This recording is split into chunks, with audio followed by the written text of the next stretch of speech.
खबरों में आगे बढ़ते हैं और खबर यूपी के अयोध्या से है, जहां पर चढ़ावा चोरी के मामले में बड़ी खबर निकलकर सामने आई है। 5 आरोपियों से आज जेल में होगी पूछताछ। आरोपियों से जेल में पूछताछ करेगी अयोध्या पुलिस और अयोध्या पुलिस को पूछताछ की इजाजत मिल गई है। बड़ी जानकारी आपको दे दें कि यूपी के अयोध्या से खबर निकलकर सामने आ रही है, जहां पर मंदिर में चढ़ावा चोरी से जुड़ा हुआ ये मामला है। आज 5 आरोपियों से जेल में पूछताछ करेगी अयोध्या पुलिस और अयोध्या पुलिस को पूछताछ की इजाजत मिल गई है।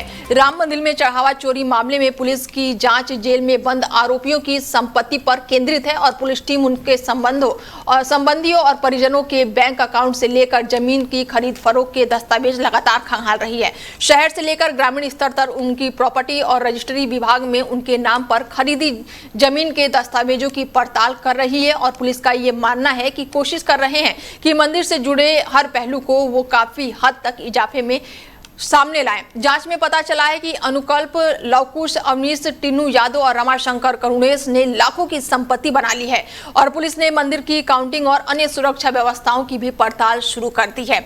ऐसे में जांच अधिकारी आशुतोष तिवारी के मुताबिक जैसे जैसे आरोपियों के बारे में सुरागों और दस्तावेज प्रमाण मिल रहे हैं, उनकी अगली कड़ी से जुड़े लोगों से पूछताछ की जा रही है।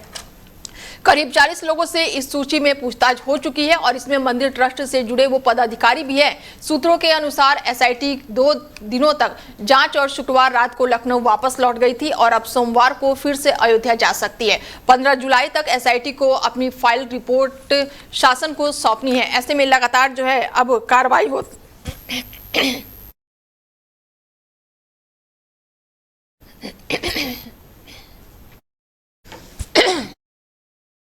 ऐसे में अयोध्या पुलिस जो है आज लगातार पूछताछ करेगी। 5 आरोपियों से आज पूछताछ होगी। बड़ी जानकारी यूपी के अयोध्या से निकलकर सामने आ रही है और हमारे साथ जुड़ चुके हैं मैनेजिंग एडिटर हैं रमेश ठाकुर जी हैं। उनसे बातचीत करते हैं कि किस तरीके से देख रहे हैं आज 5 आरोपियों से जेल में पूछताछ होगी।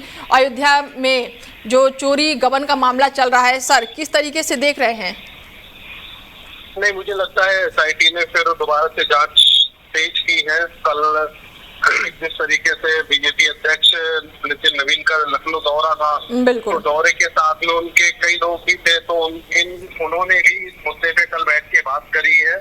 और ये हुआ है कि जिस तरीके से कल 6 तारीख है, कल 6 तारीख को ट्रस्ट ने एक मीटिंग बुलाई है जिसमें क्या चंपत राय या अनिल मिश्रा का इस्तीफा होगा या नहीं होगा, उस पर विचार विमर्श होगा।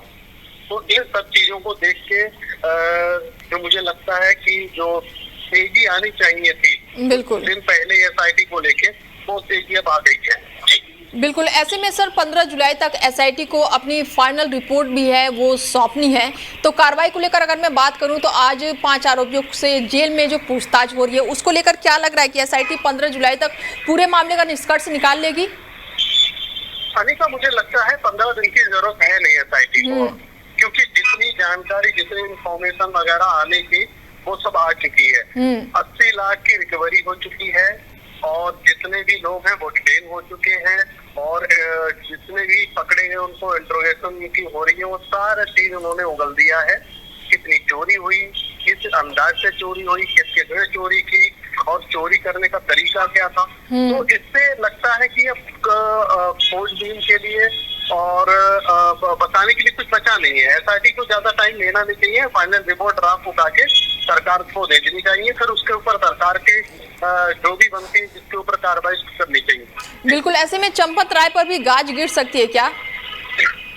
चंपत राय मेन आरोपी है अभी तक, लेकिन उनको बचाने के लिए दिल्ली से लेके लखनऊ तक पूरे प्रयास किए जा रहे हैं कि उस व्यक्ति को किसी तरीके से बचाया जाए। बचाने का जो आधार, जो तर्क ये दिया जा रहा है कि उन्होंने अपना पूरा जीवन रामलला के दरबार में खपा दिया, लेकिन ये तर्क सही नहीं हो सकता है ना। अगर कोई व्यक्ति अगर ऐसा है और वो चोरी करे तो क्या उनके पूर्व कर्म को देखते हुए छोड़ दिया जाए? नहीं, चोरी तो चोरी है कानून के हिसाब से। तो मुझे लगता है कानून अपने हिसाब से विधिक तरीके से काम करेगा। अगर चंपत राय की संलिप्तता अगर पूरे केस में पाई जाती है तो वो बचने वाले नहीं है। बिल्कुल। ऐसे में सर अगर चंपत राय पर गाज गिरती है तो क्या और भी बड़े अधिकारी जो ऊंचे पदों पर बैठे हुए हैं वो भी इसके जद में आ जाएंगे? निश्चित तौर पे जब चंपत राय आएंगे खोलेंगे। वो चयन सिस्टम से अधिकारियों से लेके दिल्ली तक जितने भी हैं सभी पदाधिकारियों के नाम लेंगे, और जब ऐसा होगा तो बहुत बड़ा बवाला शुरू हो जाएगा। बिल्कुल, ऐसा तो नहीं है कि इसी के आधार पर चंपत राय को बचाया जा रहा है, क्योंकि बड़े अधिकारी इस जद में आ सकते हैं, तो चंपत राय को बचाना बेहद ही जरूरी हो गया है। बिल्कुल बिल्कुल, आपने बिल्कुल सही सवाल करा। इसीलिए चंपत राय को बचाया जा रहा है। चंपत राय को अगर छोड़ दिया गया तो मुझे लग रहा पूरा केस खत्म हो जाएगा।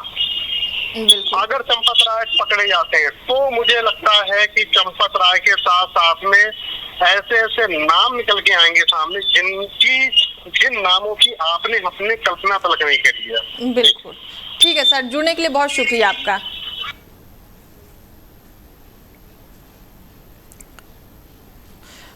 राम मंदिर दान चोरी के आरोपी अविनाश शुक्ला के 15 लाख रुपए से ज्यादा के लेन देन की जानकारी निकलकर अब सामने आई है। ऐसे में उन्होंने कई लोगों को पैसे भी ट्रांसफर किए हैं और कुछ लोगों को कैश दिए हैं। पुलिस अब पता लगा रही है कि ये पैसे कहीं दान की चोरी या फिर उससे जुड़ा कोई मामला भी हो सकता है। फिलहाल पुलिस अब पूरे मामले की जांच में जुटी हुई है और ऐसे में अयोध्या पुलिस जो है आज जेल में 5 आरोपियों से पूछताछ करेगी।